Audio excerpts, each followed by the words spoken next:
오늘 말씀드릴 이야기는요, 단순한 의류 제작이나 이런 부분들이 아니라 조금 더 사업적인 얘기를 해볼까 합니다.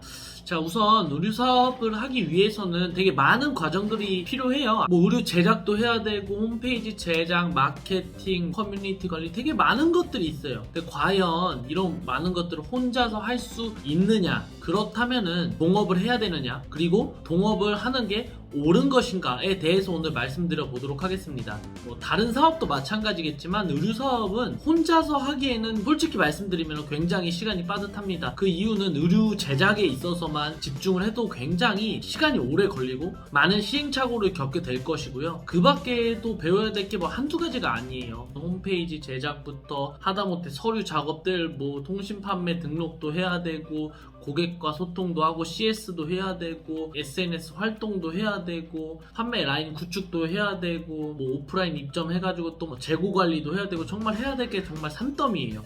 이런 것들을 혼자 한다는 것 자체는 사실은 불가능한 일은 아닙니다. 근데 굉장히 시간도 많이 쓰고 굉장히 에너지도 많이 소요가 됩니다. 더 나아가서는 이 모든 것들을 하나하나 혼자 다 하려고 하다 보면은 오히려 중요한 것들에 대한 집중도가 떨어질 수도 있죠. 만약에 그 와중에 내가 이제 뭐 직장을 다닌다, 학교를 다닌다, 투잡이다, 이런 식으로 뭔가 평소에 내가 다른 업무를 해야 된다 라고 한다면은 혼자서는 사실 이 모든 것을 하는 게 정말 어렵습니다. 내가 만약에 직장을 다니고 있다 라고 한다면은 무조건 동업을 하거나 아니면 직원을 고용을 하거나 아니면 일정 부분, 예를 들어서 홈페이지 제작이나 뭐 의류 제작 같은 이런 부분에 대해서는 대행을 맡기시는 것을 추천드릴게요. 나는 아침부터 저녁까지 시간이 좀 많이 남는다, 내가 다른 일도 안 하고 내가 의류 사업에 몰두할 수 있다 라고 한다면 직접 모든 것을 해보는 것도 나쁘지는 않은 선택이지만 사실 사업을 성장시키는 과정에서 빨리 성장시킬 수 있는 과정은 아니다 라고 말씀을 드리고 싶어요. 자, 그러면 다음으로 넘어가서 동업해도 괜찮은가에 대해서 좀 더 심도 있게 말씀드려 보도록 할게요. 의류 사업뿐만 아니라 정말 많은 분들이 이 사업을 하실 때 동업에 대해서 많이 고민을 하시고 또 동업을 하고 있습니다. 이 동업을 하는 데 있어서는 장점과 단점이 있는데요, 가장 대표적인 장점 같은 경우에는요, 시간을 단축할 수 있어요. 다만 여기서 하나 주의해야 될 점은 사업을 하실 때 같은 분야의 사람을 이렇게 두 분을 모셔가지고 하는 것보다 다른 분야로 모셔야 돼요. 동업을 할 때는 가령 의류 제작에 대해서는 이 A라는 사람이 알고 있으면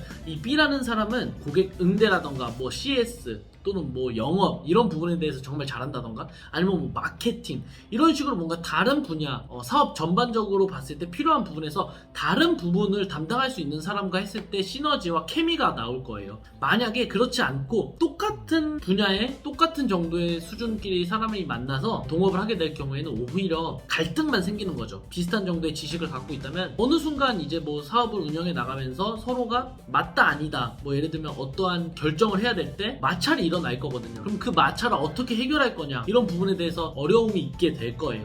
그래서 각 분야별로 또는 업무를 나눠서 우리의 의류 사업을 믿고 맡길 수 있는 분과 동업을 하는 것은 굉장히 좋은 선택이라고 저는 생각을 합니다. 그렇지 않은 경우에는 굳이 동업을 해야 될까라고 생각이 드네요. 그 다음으로는 이제 단점을 말씀드려 보도록 할 건데요, 이 단점 같은 경우에는 앞서 말한 내용이랑 조금 겹치는 부분도 있어요. 아무래도 의류 사업은 자본이 아예 없이 시작하는 건 어렵습니다. 왜냐면은 옷을 만들어야 되기 때문에 하다못해 뭐 샘플이라도 만들어야 되잖아요. 그래서 그런 샘플 개발 비용 같은 경우도 다 이제 들어가는데 이 과정에서 동업하는 사람이랑 마음이 맞지 않다거나 또는 뭔가 생각이 맞지 않는다, 이럴 경우에는 문제가 굉장히 심각해집니다. 왜냐하면 샘플 제작 하나 하는데도 진짜 뭐 적게는 10만원, 정말 많게는 뭐 100만원, 뭐 이런 식으로 굉장히 다양한데 이 샘플 제작에서부터 뭔가 의견이 맞지 않는다면은 굉장히 금액적으로도 많은 낭비를 하게 될 거고요. 더 나아가서는 앞으로 이제 브랜드를 런칭해서 성장하는 과정에서 브랜드의 카테고리를 만들어가고 상품을 개발하는 과정에서 다툼을 하게 될 거예요. 물론 근데 이제 그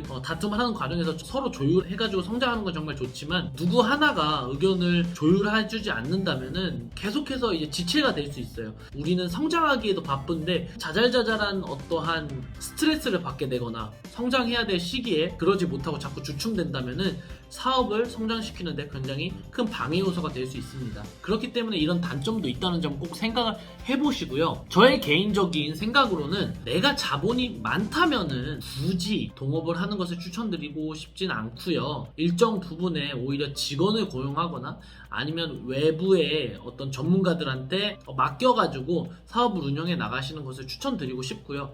내가 만약에 이제 재정적으로 좀 많이 부족한 상태이고 근데 이제 같이 하고 싶은 사람들이 있다고 할 때 그럴 경우에는 동업을 하되 내가 부족한 부분을 보완할 수 있는 그런 사람들과 함께 동업을 해서 사업을 빠르게 성장시킬 수 있는 그런 식으로 팀을 구성하는 것을 추천드리도록 할게요. 가령 내가 디자인을 하고 옷을 제작을 하는 부분에 전반적으로 담당을 한다면 다른 사람은 마케팅이나 뭐 홈페이지 제작이 될 수도 있고 아니면 뭐 영업이라던가 여러 가지 고객 만족을 위한 뭐 CS, 응대 이런 부분으로 이제 좀 채워줄 수 있는 팀원을 같이 동업을 한다던가 이런 식으로 좀 하는 것을 추천드리고 싶고요. 결과적으로는 뭐 정답은 없지만 현재 상황에 맞게 그리고 동업을 하더라도 같은 분야보다는 나의 부족한 점을 채워줄 수 있는 동료와 함께 동업을 해보시는 것을 추천드리면서 오늘은 여기까지입니다. 수고하셨습니다.